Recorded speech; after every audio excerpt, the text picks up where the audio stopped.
Hello दोस्तों, स्वागत है आज की मेरे इस वीडियो में। आज मैं आपके लिए लेकर आ गया हूं सामान्य हिंदी का कक्षा 11 का पेपर। और यहां पर आपके लिए मैं वार्षिक पेपर लेकर आया हूं। बहुत ही इम्पॉर्टेंट पेपर है ये वाला। आप देख सकते हैं अर्धवार्षिक का भी मेरे पास रखा है और यहां पर आप देख सकते हैं 2023 का भी है। लेकिन आज हम आपको दिखाने वाले हैं 2024 का आपका जो सामान्य हिंदी का वार्षिक पेपर है, यानी एनुअल एग्ज़ाम पेपर है। वो बहुत ही इम्पॉर्टेंट आपके लिए रहने वाला है। अगर अभी तक आपका एग्ज़ाम नहीं हुआ है तो ये पेपर आपके बहुत ही चांसेस हैं कि ये पेपर आपके एग्ज़ाम में आ सकता है, या फिर कुछ सेम इसी तरीके से जो क्वेश्चन इसमें पूछे गए हैं वही क्वेश्चन आपके एग्ज़ाम में आ सकते हैं। तो ये पेपर आपके लिए बहुत ही इम्पोर्टेंट हो जाता है और इसके हर एक क्वेश्चन का सॉल्यूशन आपको करना बहुत ही ज़रूरी है। क्योंकि अगर यही क्वेश्चन आपके इस क्लास में या फिर आपके एग्ज़ाम में आ गए तो उसको आप किस तरीके से करेंगे ये आपको जानना ज़रूरी है, तो जिससे कि आपके अच्छे नंबर मिल सके। तो यहाँ पर कक्षा 11 का आपका सामान्य हिंदी का पेपर है। बाकी सब पेपर मैं अभी साइड में हटा दे रहा हूँ और ये वाला पेपर सबसे पहले हम स्टार्ट कर रहे हैं इसमें बताना। फिर बहुविकल्पी उन पेपर के भी हम देख लेंगे कि किस तरीके के उसमें भी क्वेश्चन पूछे गए हैं, क्योंकि हमेशा उसी तरीके के क्वेश्चन पूछे जाते हैं जिस तरीके से पिछले पेपर्स में पूछे गए होते हैं। तो ये पेपर आपके लिए बहुत ही इंपॉर्टेंट है। अगर आपने अभी तक वीडियो को लाइक नहीं किया तो वीडियो को लाइक कर दीजिए और चैनल को सब्सक्राइब कर लीजिए। ऐसे ही पेपर और उनके सॉल्यूशन आपको इस चैनल पे मिलते रहेंगे। तो यहाँ पर सबसे पहला आपको क्वेश्चन दिया गया है। इस तरीके से आप सबसे पहले देख लीजिए। आपका वार्षिक पेपर है, डीएवीवी कोड का है और यहाँ पर पूर्णांक आपका 90 है। क्योंकि यहाँ पर कुछ लोग पूछने लगते हैं कि 90 अंक का पूर्णांक क्यों है इसमें। ये इसलिए है क्योंकि कुछ स्कूलों में पहले से ही 10 नंबर का वहाँ पर टेस्ट लिया जाता है, जो नंबर इसमें ऐड होते हैं, इसलिए यहाँ पर 100 की बजाय यहाँ पर 90 नंबर का होता है आपका पेपर। तो यहाँ पर इस तरीके से ये दिया गया है। तो 90 नंबर का ये पेपर है पूरा। और यहाँ पर आपका हिंदी का प्रथम उपन्यास किसे कहा जाता है, तो ये आपको सबसे पहला क्वेश्चन पूछा गया है। बहुविकल्पी 5 प्रश्न ये आपके हिंदी के आपके गद्य साहित्य से गद्य साहित्य के इतिहास से आपका प्रश्न पूछा गया है। तो सबसे पहला प्रश्न है यहाँ पर, हिंदी का प्रथम उपन्यास किसे माना जाता है। तो आप जानते होंगे कि हिंदी का प्रथम उपन्यास जो है लाला श्रीनिवास दास द्वारा लिखित जो है परीक्षा गुरु, उसे माना जाता है। और गोदान यहाँ पर आपका प्रेमचंद्र जी द्वारा है। और यहाँ पर तितली जयशंकर प्रसाद और कामायनी जयशंकर प्रसाद का महाकाव्य है। तो इस तरीके से इसका राइट विकल्प पहला वाला हो जाता है। उपन्यास किसे माना जाता है, प्रथम उपन्यास हिंदी का, तो परीक्षा गुरु है ये आपका। फिर आपका अगला क्वेश्चन है, भारतेंदु हरिश्चंद्र द्वारा संपादित पत्रिका है। तो ये तो बहुत ही विख्यात है पत्रिका, जो कवि वचन सुधा है, भारतेंदु हरिश्चंद्र द्वारा संपादित है। और यहाँ पर आपको अन्य जो पत्रिका है यहाँ पर नाम दिए गए उनके भी बता दे रहा हूँ मैं। ये धर्मयुग धर्मवीर भारती की है, मर्यादा आपकी, ये आपकी मर्यादा संपूर्ण अदा पत्रिका है। और हंस जो है आपकी प्रेमचंद्र जी का है, हंस पत्रिका। फिर तार सप्तक का प्रकाशन किस वर्ष हुआ, तो तार सप्तक का प्रकाशनकर्ता जो है वो अज्ञेय जी हैं। और यहाँ पर सर्वप्रथम जो तार सप्तक का प्रकाशन हुआ था वो 1943 में हुआ था। तो ये आपका राइट विकल्प हो जाता है। फिर आपका अगला क्वेश्चन यहाँ पर दिया गया है, चंद्रगुप्त नाटक के लेखक हैं। तो आप जानते होंगे चंद्रगुप्त, स्कंदगुप्त और अजातशत्रु ये जो हैं ये सभी नाटक आपके जयशंकर प्रसाद जी की हैं। तो ये बहुत ही इंपॉर्टेंट है, जो जयशंकर प्रसाद जी की आपकी ये नाटक है। तो इस तरीके से यहाँ पर आपका राइट विकल्प जयशंकर प्रसाद जी हो जाता है। फिर आचरण की सभ्यता, आचरण की सभ्यता निबंध के लेखक कौन है, यहाँ पर पूछा गया है। तो आचरण की सभ्यता जो है सरदार पूर्ण सिंह द्वारा लिखित है। तो ये वाला आपका सही विकल्प हो जाता है। फिर आपका अब आ जाता है पद्यखंड यानी महाकाव्य। यहाँ पर सबसे पहला पूछा गया है, किसी की खड़ी बोली का प्रथम महाकाव्य किसे माना जाता है। तो खड़ी बोली का जो प्रथम महाकाव्य है वो आपका प्रिय प्रवास है, अयोध्या सिंह उपाध्याय हरिऔध द्वारा लिखित। और यहाँ पर आपका पृथ्वीराज रासो, पृथ्वीराज रासो जो है ये महाकाव्य प्रथम महाकाव्य है, लेकिन ये खड़ी बोली का नहीं है। तो यहाँ पर राइट विकल्प आपका दा वाला हो जाता है। और कामायनी ये तो आप जानते ही हैं जयशंकर प्रसाद जी का है, पद्मावत जायसी का है और ये प्रथम नहीं है। तो इस तरीके से ये आपका इसका दूसरे का दा नंबर सही विकल्प हो जाता है। फिर आपका अगला क्वेश्चन यहाँ पर दिया गया है, विनय पत्रिका किसकी रचना है। तो विनय पत्रिका किसकी रचना है यहाँ पर आपको बताना है। तो आप जानते होंगे विनय पत्रिका जो है वो तुलसीदास जी की पत्रिका है। तो यहाँ पर पहला ही विकल्प सही हो जाता है। फिर आपका अगला क्वेश्चन यहाँ पर पूछा गया है, चिदंबरा के रचनाकार हैं। तो चिदंबरा के रचनाकार सुमित्रानंदन पंत जी हैं। इनको इस पर ज्ञानपीठ पुरस्कार मिला था। इस रचना पर इनको चिदंबरा रचना सुमित्रानंदन पंत जी की है। फिर यहाँ पर आपका अगला क्वेश्चन है, निम्न में से कौन छायावादी कवि है। तो आपका छायावादी कवि आप जानते हैं प्रसिद्ध हैं, महाप्रसिद्ध हैं, जिसको कहते हैं जयशंकर प्रसाद जी हैं। और इन्हें जयशंकर प्रसाद जी को छायावाद का ब्रह्मा भी कहा जाता है। और उन्नायक भी कहा जाता है। इसी तरीके से ये आपके जयशंकर प्रसाद हैं, छायावादी कवि।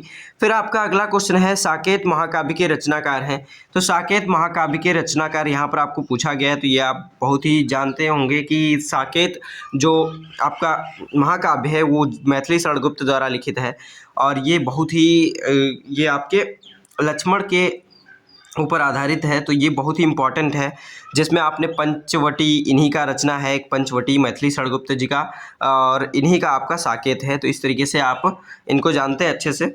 फिर आपका अगला क्वेश्चन यहाँ पर पूछा गया है, तो इस तरीके से तीसरा नंबर क्वेश्चन आपका है, निम्नलिखित अवतरणों को पढ़कर उन पर आधारित प्रश्नों के उत्तर दीजिए। तो यहाँ पर सबसे पहला आपका गद्य खंड से एक प्रश्न पूछा गया है, जिसमें आपको एक गद्यांश दे दिया गया और उस पर आधारित कुछ प्रश्न आपके पूछे जाते हैं। 5 प्रश्न होते हैं, तो उनका आपको आंसर देना होता है, जिनमें आपको 10 नंबर का ये पूरा क्वेश्चन होता है। तो इस तरीके से देख लीजिए। और इसके अथवा में भी एक क्वेश्चन होता है, अगर आपको ये अच्छे से नहीं आ रहा है तो आप इसमें नीचे का कर सकते हैं, ये वाला।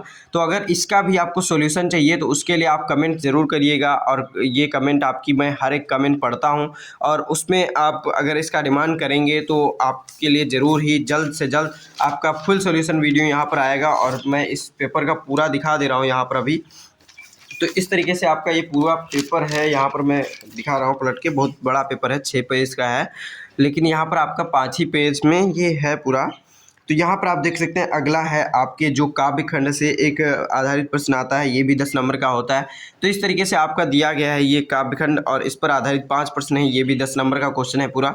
फिर आपका इसी तरीके से अगला भी आपका यहाँ पर 10 नंबर का क्वेश्चन ये है, इसमें भी अथवा में है, ये करिए चाहे आप ये करिए। फिर आपका इसी तरीके से अगला क्वेश्चन यहाँ पर है, चौथा पेज नंबर अब हम ओपन करने वाले हैं। तो यहाँ पर आपका 4th पेज नंबर इस तरीके से दिया गया है। इस पर आपका ये 5वां प्रश्न स्टार्ट हो जाता है, जिसमें 5 नंबर का ये क्वेश्चन सबसे पहला पूछा जाता है। इसमें क्या है, भारतेंदु हरिश्चंद्र द्वारा, मतलब यहाँ पर क्या है, साहित्यिक परिचय देते हुए उनकी कृतियाँ लिखना है। तो आपको इसमें क्या है, साहित्यिक परिचय लिखना है।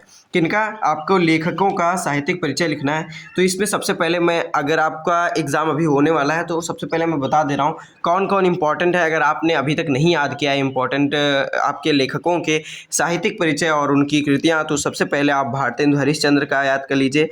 फिर यहाँ पर आपका सरदार पूर्ण सिंह है और डॉक्टर संपूर्णानंद, ये तीनों का तो आपको अच्छे से याद ही होना चाहिए, जिससे कि आपके एग्ज़ाम में आने वाला क्वेश्चन कोई भी आपसे मिस ना हो, और सब आपको वहाँ पर आ रहे हों एग्ज़ाम हॉल में, तो सभी क्वेश्चन आप अटेम्प्ट कर सकें और सभी अच्छे से लिख सकें, अच्छे नंबर प्राप्त कर सकें।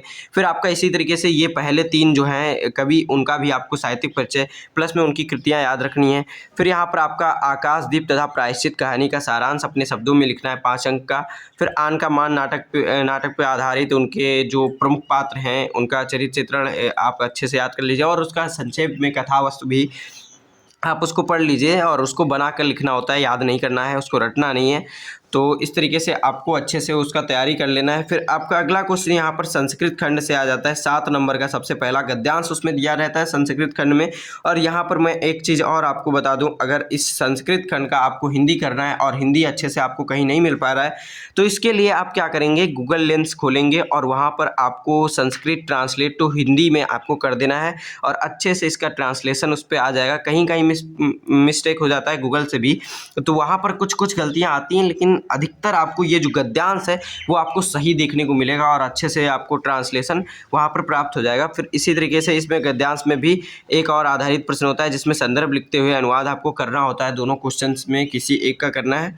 फिर आपका इसी तरीके से ये आपका पद्य खंड से भी, संस्कृत में पद्य खंड जो है उसमें से भी आधारित आपके 2 प्रश्न हैं, जिसमें से कोई एक करना है। तो इस तरीके से ये आपका हो जाता है। फिर आपका अगला क्वेश्चन यहाँ पर पेज नंबर 5 में है, यहाँ पर आपका 9वां क्वेश्चन दिया गया है। तो इसमें मुहावरों का अर्थ लिखते हुए उनको वाक्य में प्रयोग करना है। तो जैसे कि यहाँ पर मुहावरा दिया गया है, अक्ल का दुश्मन होना, दांत पीसना, हाथ मलना, उल्टी गंगा बहना। तो इस तरीके से ये मुहावरे बोले जाते हैं, और इनका आप अर्थ जानते होंगे, अधिकतर का तो अर्थ जानते हैं। अगर अर्थ नहीं जानते हैं तो उसका आप अच्छे से पढ़ लीजिए, किताब में दिया गया है पीछे, और उसका फिर अर्थ याद करके आपको अच्छे से समझ लेना है और उसका वाक्य प्रयोग अपने वाक्य में जब लिखेंगे तो ये मुहावरा उसमें आना चाहिए। और बहुत ही इंपॉर्टेंट है, अगर आपको पूरा सॉल्यूशन चाहिए तो कमेंट बॉक्स में ज़रूर लिखिए, उसके लिए मैं बहुत ही जल्द आपके लिए सॉल्यूशन वीडियो अपलोड करूँगा। और इससे पहले भी मैंने बहुत सारे वीडियो अपलोड कर चुका हूँ जिसमें आपको फुल सॉल्यूशन मैंने प्रोवाइड किया है। अगर आपने उन्हें नहीं देखा है तो देख लीजिए। और प्रेपव्यू ऐप पर मैंने इन पेपर्स का PDF और उसका जो आपका सॉल्यूशन सहित PDF है वो पूरा अपलोडेड है प्रेपव्यू ऐप पर। और आपका भी जब पेपर हो जाता है हिंदी का या फिर किसी अन्य सब्जेक्ट का, तो उसको आप अपना पेपर को भी PDF बना करके आप प्रेपव्यू ऐप पर अपलोड कर सकते हैं, जिससे कि वहाँ से आपका हेल्प हो और दूसरे का भी हेल्प हो सके। तो बहुत इंपॉर्टेंट ऐप है, उस ऐप को अभी डाउनलोड करिए। आपको उसका लिंक डिस्क्रिप्शन बॉक्स में मिल जाएगा फॉर PDF के लिए। PDF आपको अपना डाउनलोड करने के लिए और वहाँ पर आपको अपना PDF अपलोड करने के लिए, तो वहाँ पर आपको अच्छी सुविधा दी गई है। तो इस तरीके से वहाँ पर आप क्विज़ भी खेल सकते हैं। तो बहुत ही इम्पॉर्टेंट है। अगर आपका 12th में भी अगले साल, तो अब आपका 11th का फाइनल एग्ज़ाम हो रहा है तो आप 12th में आ रहे हैं, तो उसके लिए भी बहुत इंपॉर्टेंट वो ऐप आपके लिए साबित होने वाला है। तो इस तरीके से आपका ये पूरा पेपर है, इस तरीके से देख लीजिए। फिर यहाँ पर आपके यमक और रूपक लक्षण उसके सहित लिखना है, तो यहाँ पर इस तरीके से दिया गया है। फिर श्रृंगार वीर रस की परिभाषा लिखना है, फिर दोहा सोरठा छंद लिखना है।